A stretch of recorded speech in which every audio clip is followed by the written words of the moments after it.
good morning students. I welcome you all in the very first lecture of thermodynamics, and to be very precise, chemical thermodynamics.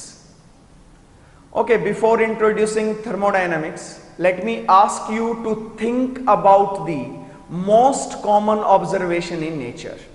आप लोग सोचें कि nature में आपने सबसे common क्या ऑब्जर्व किया है। तो आप लोग सोचेंगे जैसे कि पंखा घूम रहा है, रोटेशन ऑफ फैन। ओके, आपने पत्थर नीचे गिर रहे हैं, फ्लो ऑफ वाटर ऑब्जर्व किया होगा। बहुत सारी ऑब्जर्वेशंस आपने की होंगी। व्हीकल्स मूव कर रहे हैं, ह्यूमन बींग्स मूव कर रहे हैं, एनिमल्स मूव कर रहे हैं। ये सारी की सारी जो चेंज हो रहे हैं इनको बोला जाता है प्रोसेस। तो ये फिजिकल भी हो सकती है, ये केमिकल भी हो सकती है। बट ये जो प्रोसेस हुई है, जितनी भी प्रोसेसेस हैं, इन सब में क्या चीज कॉमन है? आप लोग देखें, evaporation of water, that is a change. तो उस चेंज में क्या हुआ है? एनर्जी एब्जॉर्ब की होगी, जिस वजह से उसकी काइनेटिक एनर्जी बढ़ के वो लिक्विड से वेपर में कन्वर्ट हो गया होगा। ऐसा ही हुआ होगा। तो कुछ एनर्जी मिली होगी फैन को, जिसकी वजह से वो रोटेट करने लग गया है।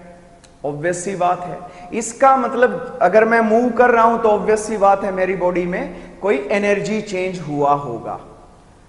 तो सेम ऐसा ही, चाहे वो लिविंग थिंग्स हैं चाहे वो नॉन लिविंग थिंग्स हैं, अगर उनमें कोई चेंज आया है तो वो चेंज एक्चुअल में एनर्जी में चेंज है। तो सबसे कॉमन ऑब्जर्वेशन जो नेचर में है वो क्या है? That is the energy change. और सबसे कॉमन एनर्जी चेंज जो हम लोग स्टडी करते हैं वो हीट एनर्जी चेंज है। ये पुरानी बातें बता रहा हूं। पुरानी बातें क्या थी? जो एनर्जी चेंज होता था उसको हम लोग किस फॉर्म में लेते थे? हीट एनर्जी की फॉर्म में। जैसे कि बल्ब ग्लो कर रहा है तो उससे हीट एनर्जी, कोल बर्न कर रहा है तो हीट एनर्जी, हम लोग चल रहे हैं तो हमारी बॉडी से जो एनर्जी निकली, हम लोग ये एज्यूम करते थे कि ये भी हीट एनर्जी की फॉर्म में ही है। तो इसीलिए मैकेनिकल इंजीनियर्स ने एक टर्म दी जिसका नाम था thermodynamics. So what we are going to discuss today is about the thermodynamics. तो thermodynamics जो है, it is consisting of two words, Greek words in fact. Therm means है heat energy. Hopefully you know it. Heat energy. And dynamics means motion. Dynamics means motion. तो heat energy और motion दो word से मिलके बना है। तो जब मोशन होगा, कोई भी ऑब्जेक्ट मूव करेगा तो उसकी हीट एनर्जी में क्या चेंज आएगा? That is the thermodynamics. So what is thermodynamics? ये मैं ओल्ड डेफिनेशन बता रहा हूं जो मैकेनिकल इंजीनियर्स ने दी थी। जो डेफिनेशन वो क्या थी? The branch of science, the branch of science which deals with किसके साथ डील करती है? deals with the relation between, which deals with the relation between heat energy and motion. Heat energy and motion. Heat energy and motion is thermodynamics. इसको बोला जाता है thermodynamics. जो heat energy और मोशन में क्या रिलेशन है उसको बोला गया thermodynamics. Don't get confuse. Simple सी बात है कि जब मोशन होगा किसी ऑब्जेक्ट का तो वो किस वजह से होगा? That require some energy. मैं चल रहा हूं तो मुझे कुछ एनर्जी चाहिए, या जब मैं चल रहा हूं तो मैंने कुछ एनर्जी रिलीज भी की होगी। अगर मैं इंटरनली बात करूं तो इसका मीनिंग क्या हुआ कि मेरी एनर्जी में कुछ चेंज आया है। और उस चेंज को क्या बोलेंगे? अगर कोई ऑब्जेक्ट चला है, मूव किया है, तो उस टाइम पे जो एनर्जी चेंज होगा that is known as the mechanical energy. और जिस ब्रांच ऑफ साइंस में इसको स्टडी किया जाएगा that is known as the thermodynamics. तो इस मोशन और हीट एनर्जी के बीच में क्या रिलेशन है, ये हम लोग किस ब्रांच ऑफ साइंस में स्टडी करेंगे, थर्मोडायनेमिक्स में। तो मैं यहाँ डेफिनेशन मैकेनिकल एनर्जी की भी डेफिनेशन लिख देता हूं, अदरवाइज आप में से मैक्सिमम को ये पता ही होगा मैकेनिकल एनर्जी, क्योंकि मैं बहुत प्रिसाइजली अगर आपको बताऊं कि मैकेनिकल इंजीनियर्स ही ज्यादा थर्मोडायनेमिक्स को स्टडी करते हैं, क्योंकि मोशन और एनर्जी, और उन्होंने ये टर्म इंट्रोड्यूस की थी। आजकल तो बहुत लोग स्टडी करते हैं, बट इनिशियली मैकेनिकल इंजीनियर्स ही इसको ज्यादा स्टडी करते थे। तो मैकेनिकल एनर्जी क्या होती है, the energy required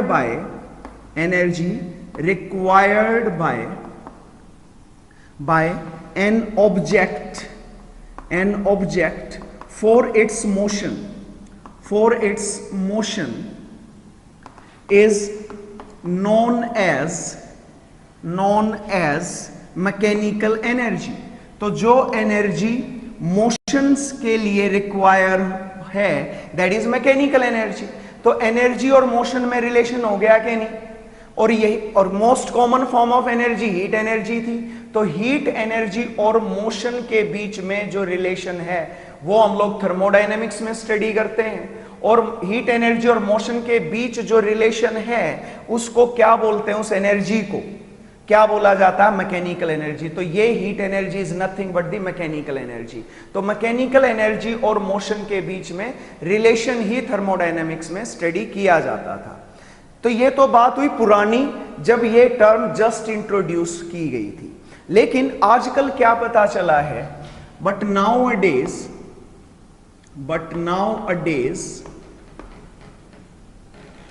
a large number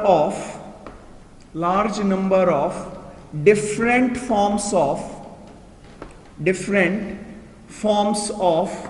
energies are observed।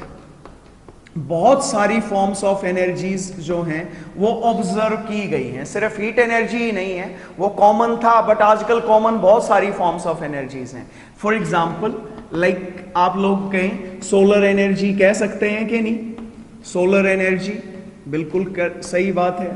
इसके अलावा और कोई एनर्जी बोले, electrical energy, yes. Electrical energy के अलावा और कोई एनर्जी बोले, nuclear energy. There are so many forms of energies, ये बहुत सारी फॉर्म्स ऑफ एनर्जीज हैं, etcetera, there are so many, you know. ठीक है, सिर्फ हीट एनर्जी ही नहीं, ये भी कई फॉर्म्स ऑफ एनर्जीज हैं, और ये सारी फॉर्म्स ऑफ एनर्जीज जो हैं ये हीट एनर्जी से रिलेट की जा सकती है। All of these forms of energies can be related to the heat energy, even internal energy you can write, ठीक है ना, बहुत सारी है। तो क्या कर सकती हैं, all these forms of energies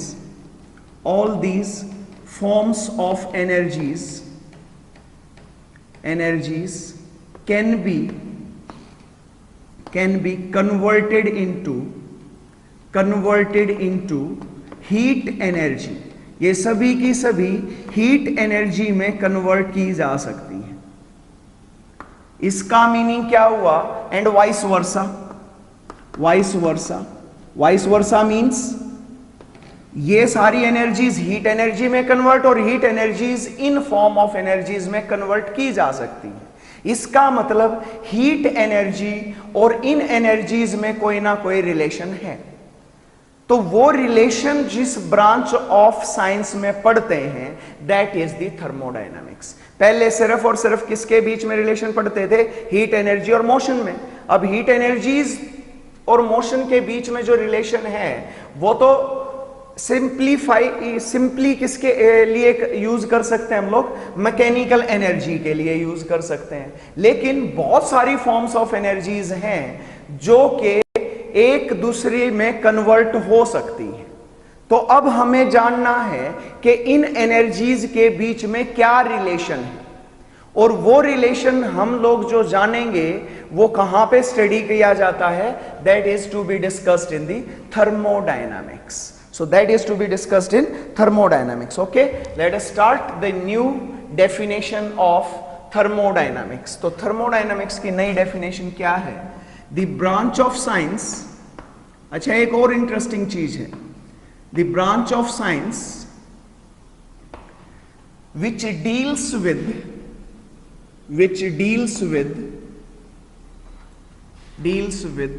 quantitative, this is important, quantitative, not only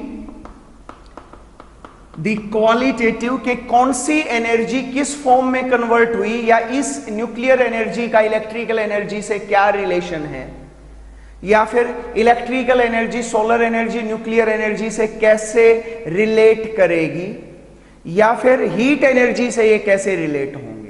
तो ये सारी फॉर्म्स ऑफ एनर्जीज एक दूसरे से रिलेटेड तो हैं, पर वो क्वांटिटेटिवली अगर हम लोग स्टडी करने वाले हैं तो वो कहां पर स्टडी करेंगे, थर्मोडायनामिक्स में। तो the branch of science which deals with the quantitative relations between the different types of energies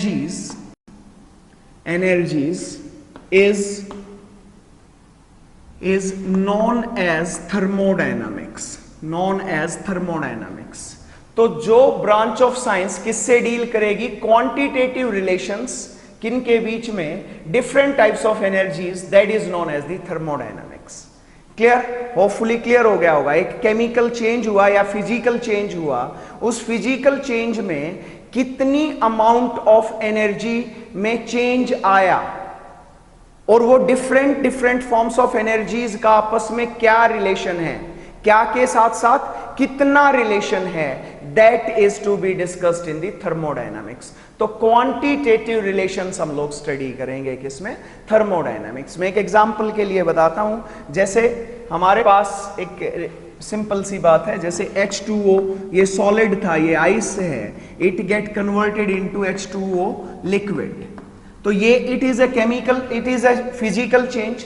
ice जो है किस में कन्वर्ट हो गया, लिक्विड में। ठीक है, तो आइस जब लिक्विड में कन्वर्ट होगा तो इसको कितनी एनर्जी की जरूरत पड़ेगी, that is to be discussed in thermodynamics. वो थर्मोडायनामिक्स और वो फॉर्म ऑफ एनर्जी क्या है, कौन सी एनर्जी आप यूज कर रहे हो, तो that is to be discussed here in thermodynamics. Hopefully clear है। अगर मान लो if the energy relations, quantitative energy relations are to be studied during a chemical process। जब एक केमिकल प्रोसेस का मीनिंग है change, chemical process, then it is known as, तो इसको बोला जाता है केमिकल थर्मोडायनामिक्स।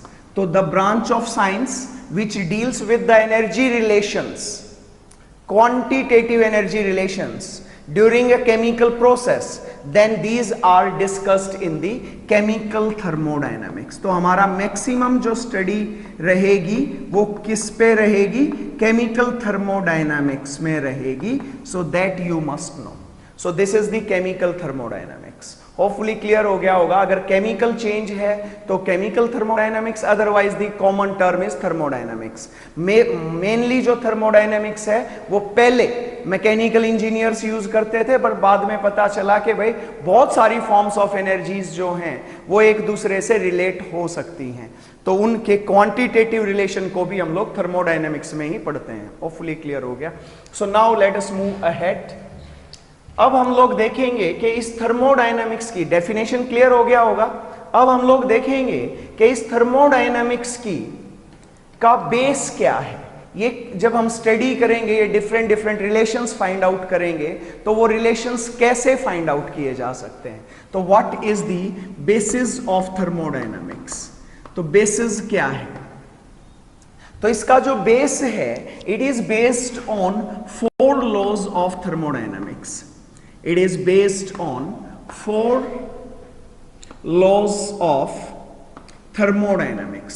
थर्मोडायनामिक्स के 4 लॉज पे बेस्ड है पूरी की पूरी थर्मोडायनामिक्स। ठीक है, पूरी थर्मोडायनामिक्स किस पे बेस्ड है, 4 लॉज ऑफ थर्मोडायनामिक्स। क्लियर? जैसे क्लासिकल मैकेनिक्स जो है वो न्यूटन्स लॉज ऑफ मोशंस पे बेस्ड है, सेम ऐसे ही थर्मोडायनामिक्स किस पे बेस्ड है? 4 लॉज ऑफ थर्मोडायनामिक्स। मैं अगर केमिकल थर्मोडायनामिक्स की बात करूं तो that is based on 3 laws, but हम लोग इन जनरल एक बार पढ़ लेते हैं सारी की सारी चीजों को। तो first is zeroth law of thermodynamics, zeroth law of thermodynamics, just use it and you can write by yourself, zeroth law of thermodynamics. And the second one is first law of thermodynamics. Third one is second law of thermodynamics, and the fourth one is third law of thermodynamics. एक बार briefing दे देता हूं। जैसा मैंने बताया, आज के इस lecture में हम लोग सिर्फ थर्मोडायनामिक्स को इंट्रोड्यूस कर रहे हैं, ठीक है? हम लोग बहुत ज्यादा डील करेंगे अगले लेक्चर्स के अंदर, पूरा डिटेल में चलेंगे step by step. Okay, now let us see the zeroth law of thermodynamics. तो पहली चीज जीरोथ लॉ। तो जीरोथ लॉ जो है ये किस लिए यूज किया जाता है? It is used to measure the temperature, to measure the temperature. Okay, you will discuss it later on. Okay, you will be able to know it. Okay, मैं बहुत ज्यादा तो नहीं बताएंगे, बट जिससे कि आपको ये समझ में आ जाए उतना मैं जीरोथ लॉ जरूर बताऊंगा। अदरवाइज ये मैकेनिकल इंजीनियर्स को ज्यादा चाहिए, पर हमें भी चाहिएगा। जैसे कार्नोट साइकिल्स वगैरह में हम लोगों को जीरोथ लॉ यूज करना पड़ेगा। तो next is first law of thermodynamics. तो फर्स्ट लॉ ऑफ थर्मोडायनामिक्स क्या है? It is nothing but the law of conservation of energy, law of conservation of energy. Law of conservation of energy है ये, और कुछ नहीं है। तो ये क्या बताएगा? It explains the equivalence between different forms of energies, different forms of energies जो हैं उनके बीच में क्या रिलेशन है और कैसे एक फॉर्म दूसरी फॉर्म में कन्वर्ट होती है। Law of conservation of energy, hopefully you know. Law of conservation of energy means energy can neither be created nor be destroyed but can be transformed. इसकी फॉर्म बदल सकती है, तो बदलेगी तो उनके बीच में क्या इक्विवेलेंस है, कितनी एनर्जी दूसरी फॉर्म में कन्वर्ट हो रही है। तो that will be explained in the first law of thermodynamics. Hopefully clear है। Second law of thermodynamics, it helps in prediction of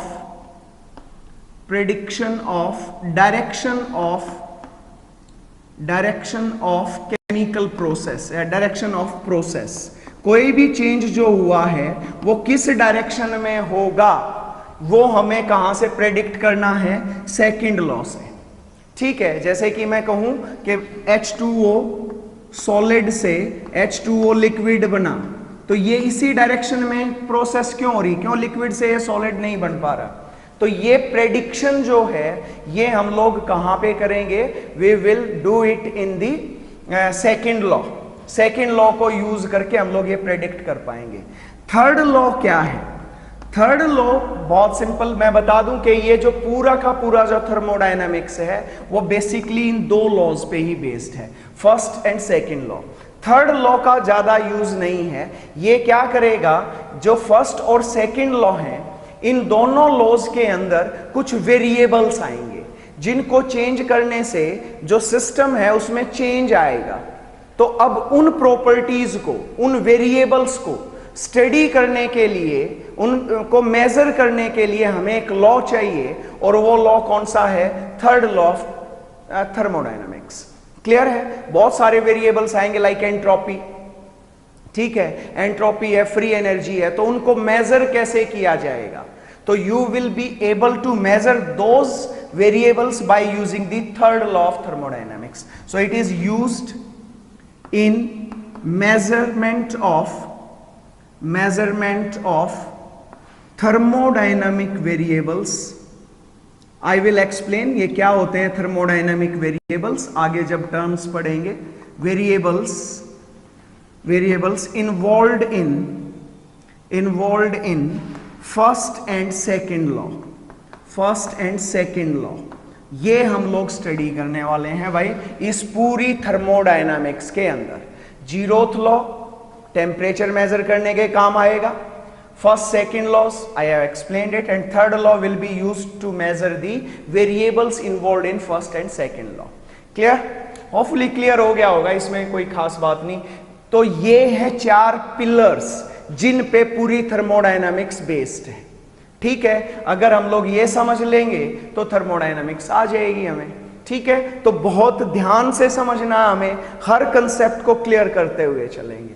तो एक दो बातें और बताता हूं क्योंकि आज इंट्रोडक्शन का ही लेक्चर है हमारा, तो इसलिए मैं अब थोड़ा सा और आगे चलता हूं।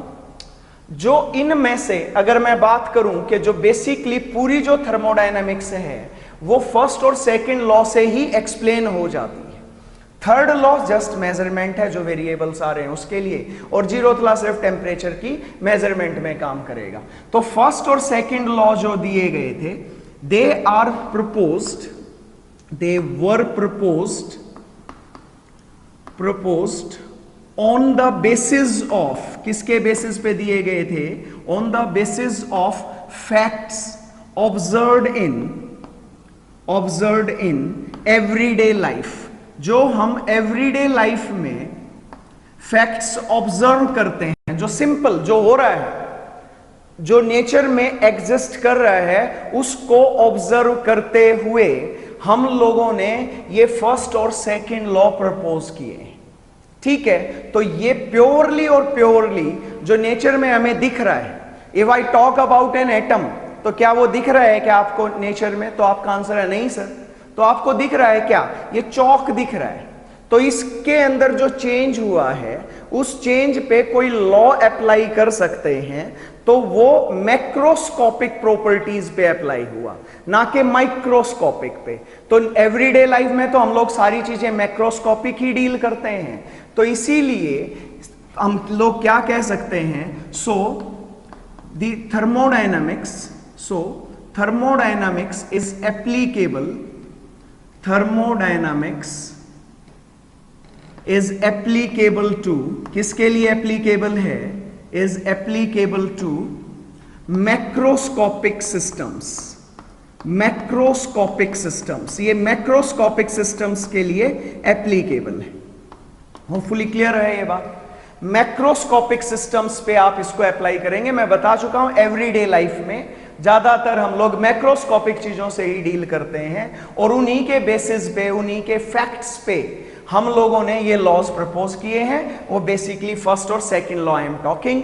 थर्ड लॉ तो सिर्फ और सिर्फ इनके वेरिएबल्स को कैलकुलेट करता है, और मैं बात भी कर रहा हूं केमिकल थर्मोडायनामिक्स की प्रिसाइजली, तो इसीलिए जीरोथ लॉ की मुझे कोई खास जरूरत है भी नहीं। तो मैं मेनली फर्स्ट सेकंड लॉ पे बात कर रहा हूं। ठीक है, अब एक और बात करते हैं, और वो बात क्या होगी कि अगर मैं कहूं कि अगर आप लोगों ने फर्स्ट सेकंड लॉ, ऐसा नहीं है कि आप फर्स्ट टाइम पढ़ रहे हो, अगर मैं कहूं कि आप लोगों ने फर्स्ट सेकंड लॉ की डेफिनेशंस पढ़ी हैं क्या, तो आप लोग कहोगे हाँ सर थोड़ा थोड़ा याद है। आप लोग बीएससी के स्टूडेंट्स हो, ये तो बहुत पहले ही आ जाता है, इवन फिजिक्स में भी आ जाता है। तो फर्स्ट और सेकंड लॉ को जब आपने डिफाइन किया, तो क्या आपने मैथमेटिकली डिफाइन किया था क्या? तो आपका आंसर है यस सर, मैथमेटिकली भी डिफाइन किया था। तो हम लोग यहां से एक चीज और कर सकते हैं कि first and second laws can be defined mathematically as well, mathematically भी आप इसको डिफाइन कर सकते हो।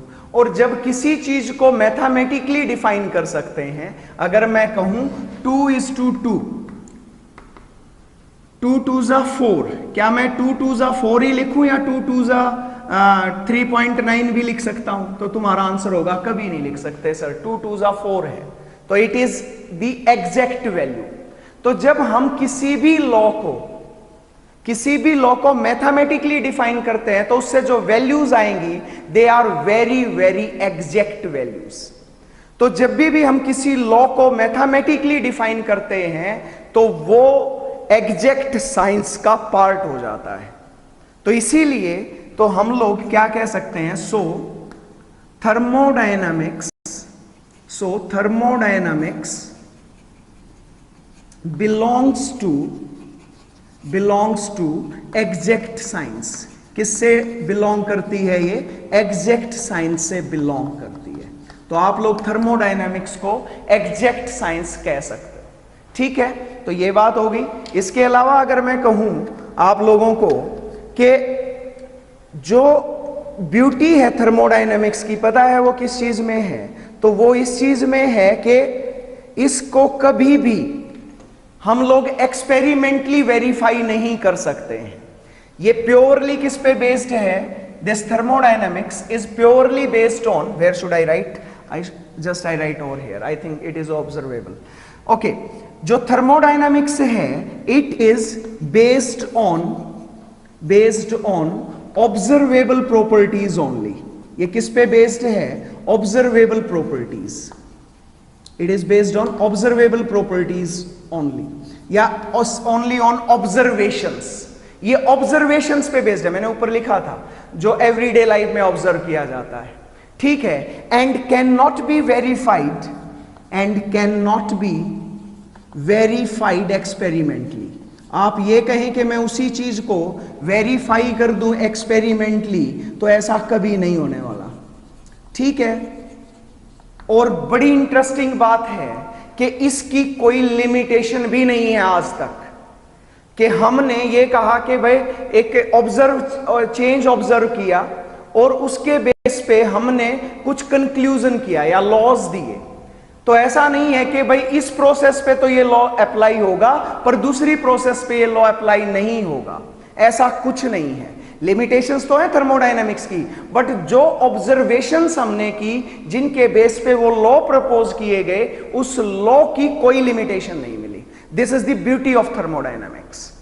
क्लियर है? So this is what the beauty of thermodynamics. Hopefully clear हो गया होगा। मैंने कुछ पॉइंट्स बताए हैं। ये बेसिस था, 4 बेसिस पे था। अब इसकी कुछ कैरेक्टरिस्टिक्स बता रहा था कि जो फर्स्ट सेकंड लॉज हैं वो एवरीडे लाइफ पे बेस्ड थे, मैक्रोस्कोपिक सिस्टम्स पे अप्लाई होंगे। और बड़ी इंटरेस्टिंग बात क्या है कि आप इन फर्स्ट और सेकंड लॉज को मैथमेटिकली भी डिफाइन कर सकते हो। अगर मैथमेटिकली किसी चीज को डिफाइन किया गया है तो that belongs to the exact science. तो thermodynamics is nothing but the exact science, ठीक है। और इट इज बेस्ड ऑन, ये मैं पहले ही बता चुका हूं। होपफुली ये बातें आपको क्लियर हो गई।